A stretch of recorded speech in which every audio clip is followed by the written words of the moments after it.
on the side, ref! World Rugby referees have officially lost their minds, but the Springboks still managed to beat Italy on Saturday. Welcome back to the show, Matthew Rhodes. G'day, mate. How you going? Yeah, not too bad, buddy. Lots to discuss. It's been an interesting Yeah, weekend sure. of rugby. We're going to talk about the Bokke game, and then we're going to do a second show where we talk about the rest of the weekend's fixtures. But before we get into the show, just a reminder to everybody out there, we have launched our new dedicated In From the Side YouTube channel. The show is going to move to that channel in 2026. So go and show us some love, give us a subscribe, like the channel, and follow all the content that's already on there. Please, we'd love your support. The show has been growing, and we want to continue that momentum into 2026. Matt, let's talk about the Bokke game.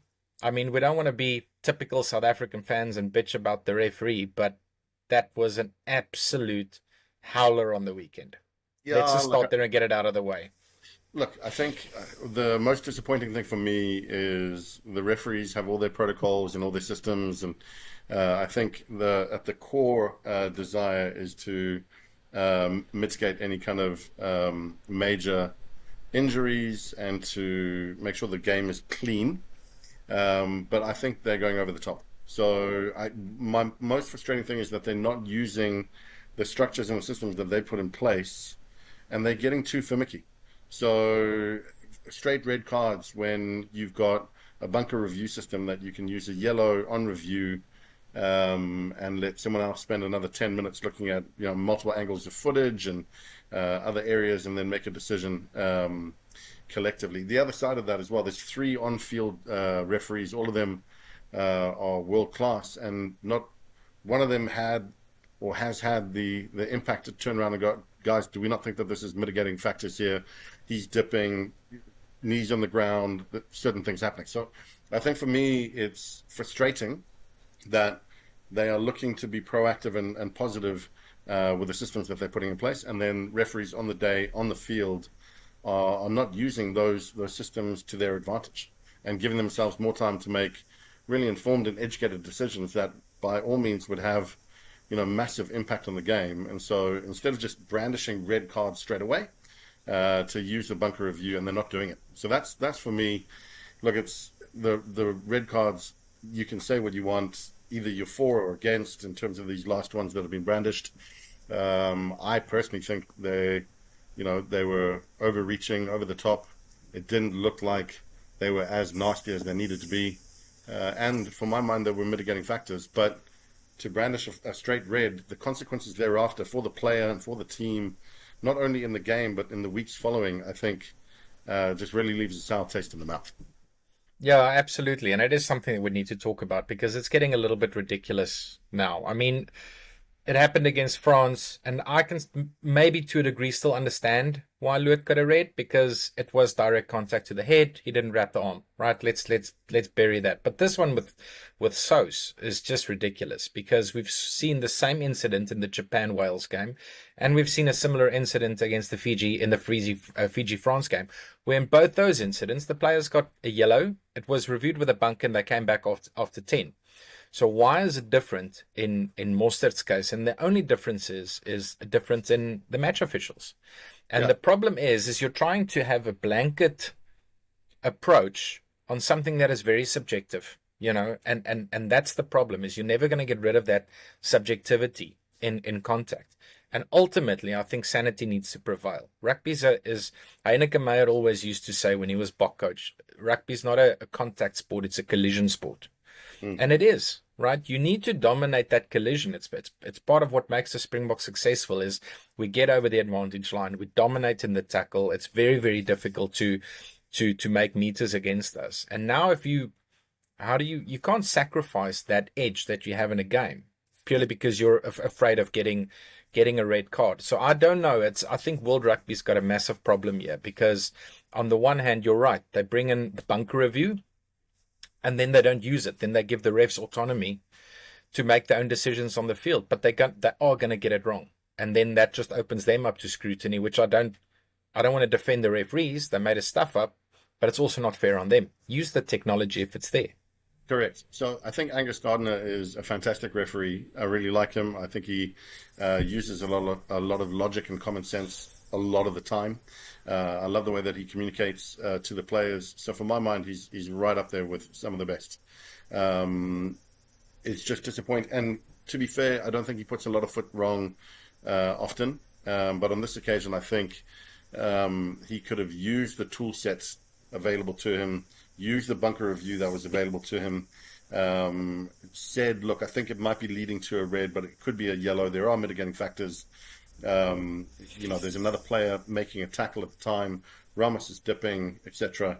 There were so many things that could have been done and used logic and common sense in the moment, and yet what they seem to do at the moment is to fall on protocol. Meets this threshold or meets that threshold, therefore. And it's like, well, you could have just sent it to the bunker. They could have upgraded it. And if that's the case, then you sit away and you go, okay, well, understandable. But it then becomes a 20-minute red card. It becomes a fair contest at 15 all after a wee while. Like the game, returns to being even Steven. And I just think when you brandish, reds straight out the pocket, and there were conversations yet to be had, or there was still time on your hands to make a final decision, I think it leaves us as spectators, with more questions than answers. It's like, well, surely you could have just used what was available to you. Why did you? Because of a threshold? Because, again, a threshold that you deem, and I also get the feeling that as the on-field ref, when they have an opinion, it's almost as if the other two assistant referees are implored to just accept that opinion because they're the person on the pitch on the day and they're there to support, rather than saying, actually, I think, based on my experience and what I'm seeing here, I think we should review this. It almost becomes whatever you say I'm going with. And in that sense, it's like, well, are you really supporting? Are you really being an advocate for using common sense, amongst all three of you, and then using the bunker to your advantage as well? So I don't know. If four people look at it and all make the same decision, then I can accept that. But if someone is, leading the conversation on field, and also there's time pressure because you've got to get back to marshalling the game, kicking off and resuming, I think, again, as a spectator, it leaves us with more questions than answers. Yeah, and I think the thing that pissed me off on the weekend is when James Dolan sort of explained why he gave a straight red to Franco Mostert. He said it was always illegal. The tackle was always illegal, which is absolute bullshit. Where is that tackle always illegal? He dips at the waist. He's going in low. No tackle. Nick Mallett explained this on one of the podcasts this week. He says no defender goes into a tackle with his arms open like this. You go in with a shoulder because you want to dominate that, right? And later on you would wrap the arm. So for Sous, I don't even think there wasn't a wrap. He was intending to wrap, and then Van der Berg got in his way, and he did wrap with his left arm. So the intention was always to wrap, and he dipped at the waist. So how is that action always illegal? I think they got that massively wrong, and I think part of the problem, you're right, is you've got three officials on the field, then you've got the TMO, and then you've got the foul play review officer, which is a second TMO, and all of these guys, it doesn't look like they're agreeing. And what you see happening on the field is they're having these conversations, they're trying to convince each other that they're making the right decision. Where I would have more respect if one of the assistant referees on the field says, I don't agree with you. Have the bunker look at this. Let's get on with the game. Have the bunker look at us, because I don't think that was clear head contact, which clearly it wasn't. And then my second question is, what game are they watching that the public isn't watching? Because I haven't seen one podcast out there, one pundit on TV, anybody say, no, that was definitely a red card. Everyone is saying that was a bullshit call. So what are the refs seeing that we're not seeing? I just don't get it. Again, I think it comes back to this idea of meeting the threshold. Okay, it's like, sure, there's variance in those moments. As you said, it's a collision sport.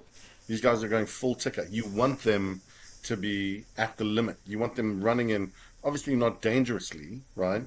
But these are big, strong, athletic men charging at each other at full pace. Because they are passionate and enthusiastic and want to get the ball and get over the line and win the game. And it's been like that since the day the sport was invented. And now, again, these are professional athletes, and they are huge buggers. And in the case of, obviously, I was talking more about Lewitt and Angus Gardner. In his case, he's a 6'7" bloke, and he had his knee on the ground. How much lower can you go? Like, I You think can't. Yeah. Rusty even said we can't coach them to do any more than that. Like, this guy's going full pelt, and he's dropped as low as he can go.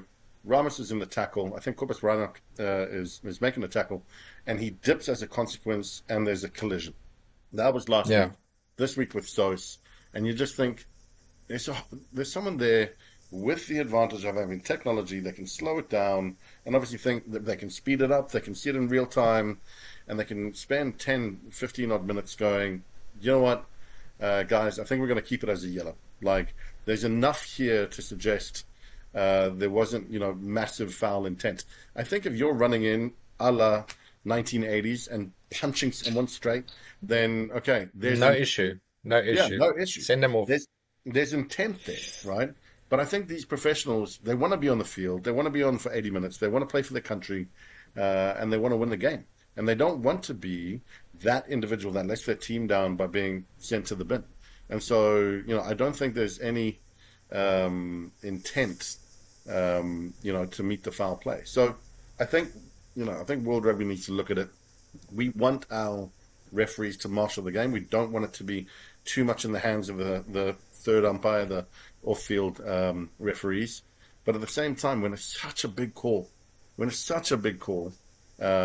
talking red cards, you don't want the referees being stopped every 5 seconds because someone's seeing this and someone's seeing that and pull back.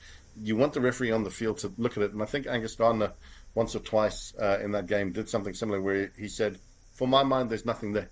Yeah, there's nothing there. We crack on. And I love it when they do that, when they look and they go, thanks for nominating that, mate. I've looked at it. In my opinion, there's nothing there. Let's go. And so logic and common sense applies. But in reality, I think they need to do that more often in the critical moments like red cards. No, 100%. And they need to clean it up before the next World Cup, before a team gets knocked out of the World Cup because of something like this, right? And but we'll see what happens, mate. It's definitely something that they need to change. Let's move on from the red card and talk about the rugby, because there was red card, red shirts. We got it off our chest. It's off our chest. We'll see what happens this weekend. But yeah, there was some rugby played on the weekend. Look, it was a scrappy game, and I think the red card had a big influence on it. Credit to Italy. They pitched for this fight. They were dogged for a large part of it, and they've got some really, really good players.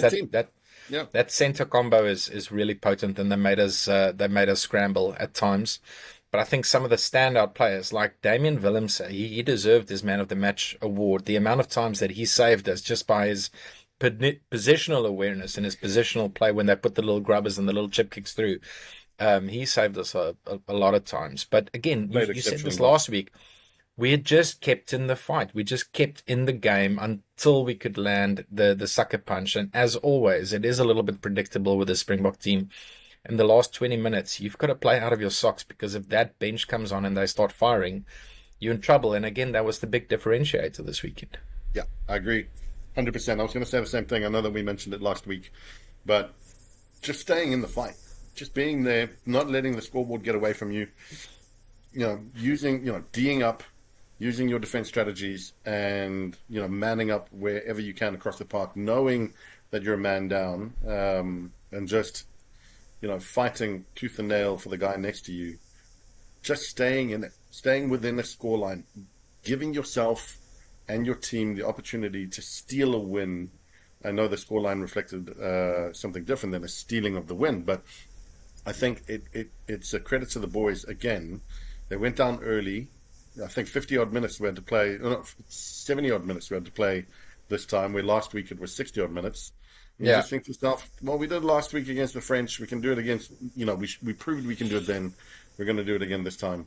And they did. They just stayed in the fight, and they stayed in the fight. And then, obviously, as the legs began to disappear for the Italian boys, our boys turned it on again. So it says a lot to be able to just rope it up, to be, with your back against the ropes, and you're taking all the punches, but you're still in it. And then as they tire, you come out punching. And, our boys have done it 2 weeks in a row, so credit to them. Yeah. Absolutely, and then looking forward to the Ireland game. I think there's a couple of guys who, with their performances, they're going to put some pressure on the guys who I don't want to talk about an A and a B team, but we almost know what the team should look like against Ireland. There's definitely some guys that's going to put their hands up. I thought Johan Grobler was really good. He played the full 80 because we didn't have a hooker on the bench, a recognized hooker. Played the full game. He was technically very sound, scrummed well, won a couple of turnovers. He's like a great backup to Mark, so I like him in that option. Canan Moodie, mate, Well, in that last 20 minutes, he stepped up massively. Like he was everywhere. He made Grant Williams try. He was Yeah, fantastic in the air as always. He's so lethal in that middle channel. There's some real pressure on Jesse. We saw how good Canan played against the All Blacks in Wellington, so I wouldn't be surprised if they do pick Canan against Ireland. And I'll tell you why a little bit later when we get to that matchup.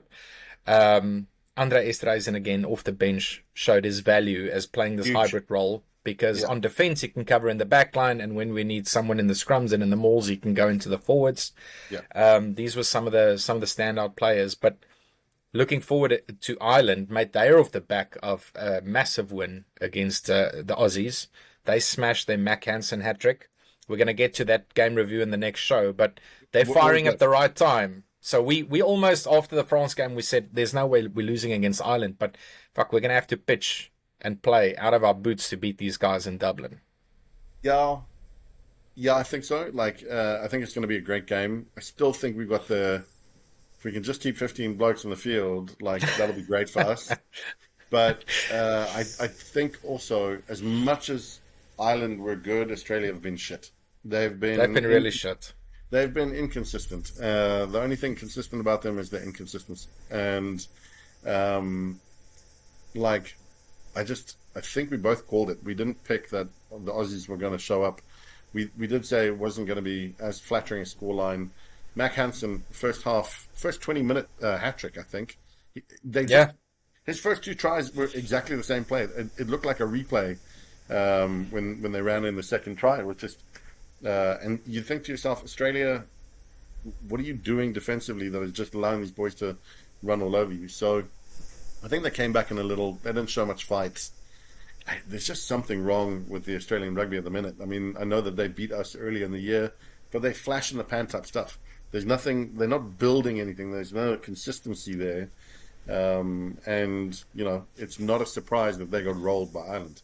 Ireland, obviously, Farrell's come back. It took a little while for them maybe to gel back together, get themselves up and running. But like you say, they're peaking at the right time.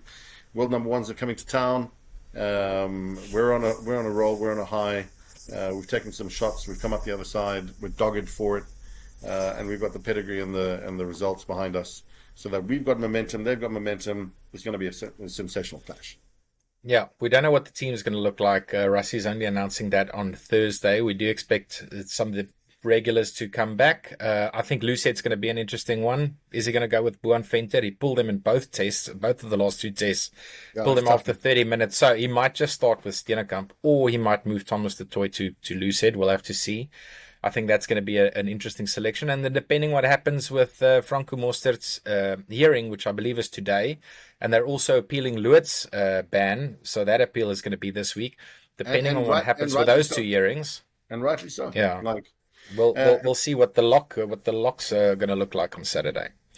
I just feel sorry for the likes of Ben Jason Dixon and Yeah, others who, when the red card happens, the boys have to shift. The mentality of the game shifts. People get sacrificed. Sia Khaleesi in his 100th game and again in the week following sacrifices himself for the team, for the betterment of the team, because positionally he needs to come off so others can cover.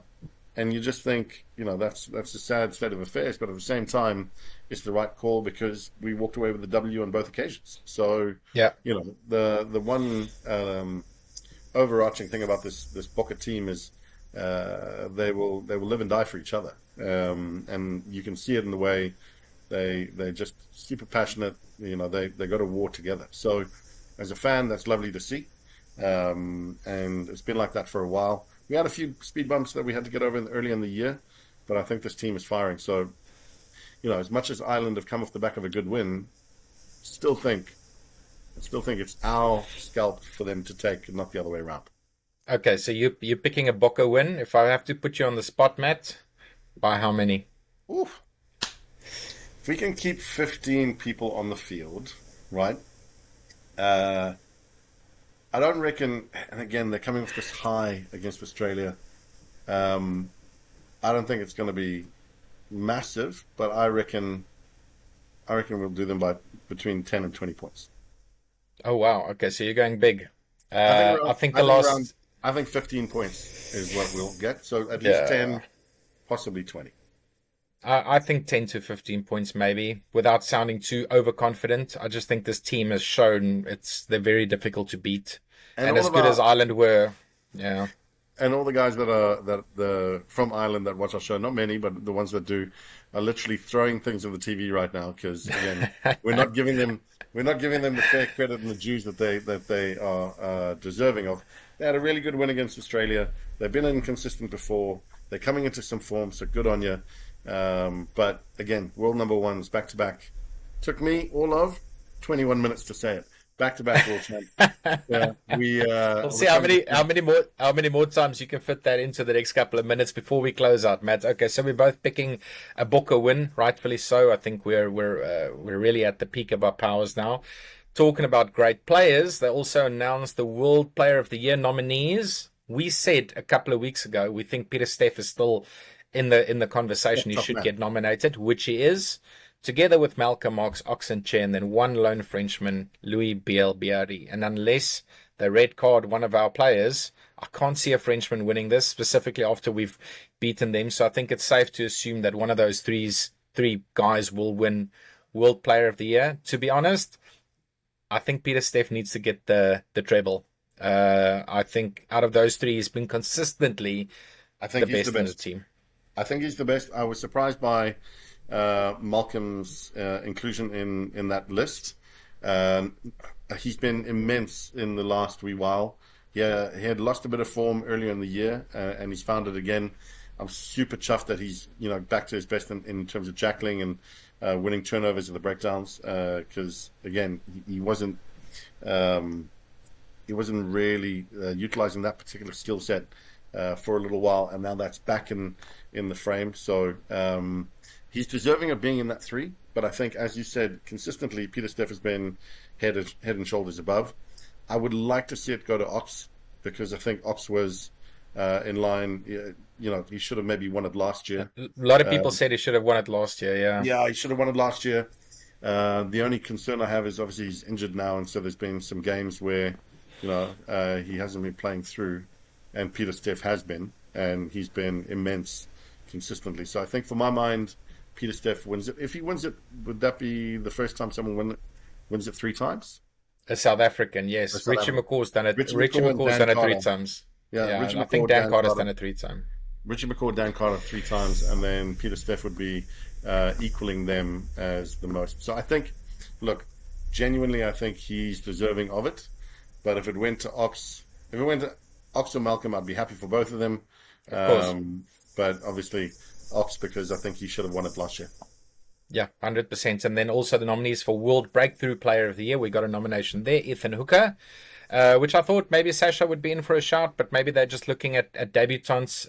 The others being Fabian Holland from New Zealand, their new flashy lock that they've got, Henry Pollock from England, and Joseph Akuso Suali'i from Australia. But he made his debut last year, so I find it interesting how they decide what a breakthrough player is. Maybe they're looking from the November internationals Yeah, um, maybe. to November and use that 12-month period. But that's a little bit more difficult to pick. I'd love Ethan Hooker to win it, but given the hype around the guy and what he's achieved and making the British and Irish Lions selection at 20, I think they probably will give it to Henry Pollock.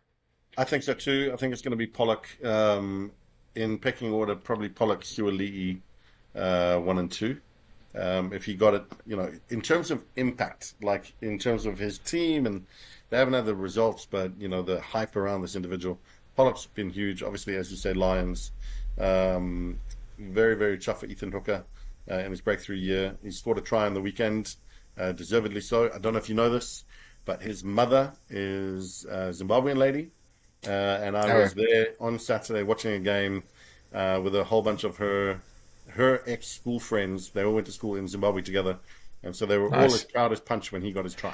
No, so very tough for Ethan, for him to get over the line. His mum's an ex-Arundel girl, I believe. Anyway, I don't think he's going to win it this year, but just chuffed that he got nominated. And as 100%. I say, yeah, I think your man, 20 years old, getting picked for the Lions, going playing down under, and then the form he's had in the Autumn Nation series, try last week, I think a try this week again, like he's done well. So fair play. Yeah, 100%.